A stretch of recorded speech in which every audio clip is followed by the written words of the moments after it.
What's up, you guys? It's your boy Miguel giving you your daily dose of radiation. In today's video, we're going to cover how to deal with anxious and difficult patients. So, I am a fellow Xray tech, been pushing the button for about 4 years now. I work at a level 3 X-ray department, trauma 3 X-ray department overnight. And I work so much overtime so I could be semi day shift, PRN day shift, I suppose. So one of the biggest things I've noticed over the last several years, majority of the patients who come in anxious or more difficult, it all depends on how are they on drugs. Are they hurt? Is it broken or is it dislocated? Because if it's either one of those, the patients will usually be more hard, unless they got drugs. Like they were given, like not drugs like over the counter. Like I'm talking about like the nurse gave them drugs. Like it all depends. So usually if it's dislocated, there will be usually tensed up. Like let's say their shoulder is dislocated. Most of the time they're usually really tensed up.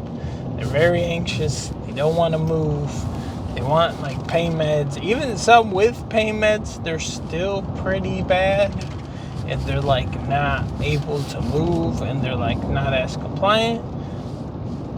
So most of the time we'll just try to put the board behind them. And whatever position they're at, don't even move it. Just shoot it like that.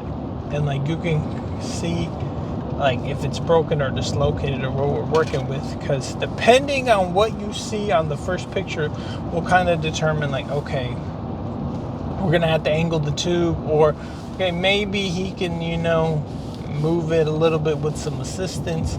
Or if it's really bad, just try to get the bare minimum, which is 2 views are the standard for the rads or the ER doctor, to be able to work with them and be able to put it back or get it fixed. So usually that's kind of what we do with anything that's dislocated like that.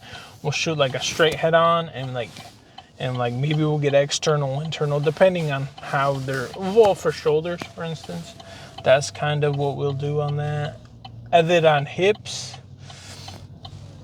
you can kind of tell if it's going to be broken or dislocated. If usually the standard is if both their legs are like this and one's just all the way to the side, you already automatically know. Or if one's more shorter than the other one, you already kind of know hey, yo, it's kind of what we're working with. So you have that to look forward to. I would say you can always try to have one, especially if there's 2 techs. One can be kind of the comforting tech, the kind of explaining what we're doing, kind of getting the whole spiel going on, while the other one's actually doing all this stuff. And depending, it goes kind of case by case, because certain patients, especially if they're in pain, they want to know everything you're doing, how you're doing, what's it for. So you kind of have to be multitasking. Those patients. And then of course you have the complete opposite spectrum, are the patients who are on drugs, illegal drugs, and they're very aggressive / not as cooperative. So depending on the situation, some patients are you'll just have to wear lead and just kind of hold their hand down, or whatever body part you're trying to X-ray, kind of hold them down, because they may move or won't hold a certain position, especially if they're drunk. Sometimes the drug patients they'll be semi there, so you'll position them and then they'll kind of zone out or pass out, and they'll move. Certain stuff isn't as bad compared to an aggressive drunk patient. Those are more you gotta have one shot, and you kind of they may cooperate you, they may not. Some of those, no matter how much you talk to them, you're just gonna have to get what you. Usually those are those pictures that you just kind of get what you get. And the doctors, most doctors are pretty understandable. the ER doctors are. I haven't had any problems with the rads complaining about certain stuff. As long as like in your notes you document attempted multiple times, patient was AMS, patient was whatever situation you have going on. As long as you document, and like usually that kind of gives like the rads understanding, oh, okay, well, he tried, or like you send multiple pictures, maybe they're not good, but you're just like, well, here's what I attempted to do, this is the best I could type stuff. Usually that kind of helps. I haven't had any problem where it wasn't that bad.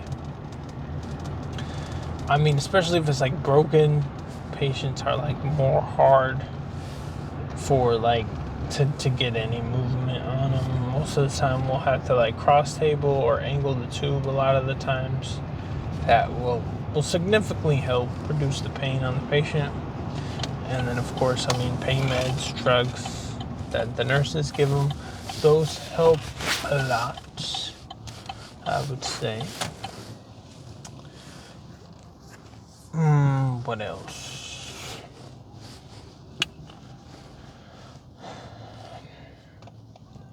I mean, sometimes depending on the level of trauma, and they're like, if it's a severe trauma, they'll be in the actual trauma room. And if you have a trauma bed, that will make it easier, because then you won't even have to manipulate the board for certain views. And that will, because like most of the time when patients are that bad, the less movement, the less adjustment you have to do to their situation, the better, because they'll kind of work with you more than in other situations. So that's always something to look forward to. And then on the other side, you have some of the psych patients.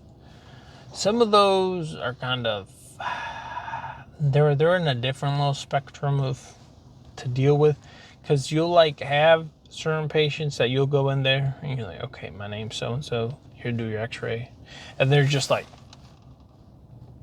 just like, and then you're like, can I do this? Can I do that? And then they'll do everything, but it'll just be like, other ones will be like that, and you'll have to like do everything for them, and they'll just kind of be just like, so there's that. I'd rather kind of have that compared to like the ones you come in and they're already crazy, and you'll just like kind of like a negotiation. They'll be like, you'll come in and they're like, I want juice.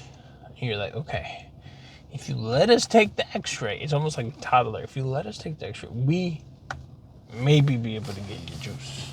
So it's kind of a negotiation, or snacks or whatever they're demanding. You're just kind of trying to negotiate what you can. I mean, sometimes they can't have it, especially if they're NPO for whatever surgery, but you just kind of, it's kind of like a little kid sometimes where you got to negotiate to get, those are some of the situations. And then you have like the complete opposite spectrum where patients are just like, they're yelling, they're moving, they're like not compliant. And most of the time, unless they're like strangled down or you have multiple people helping you, you're not going to get those pictures. So usually you have different spectrum of what you can expect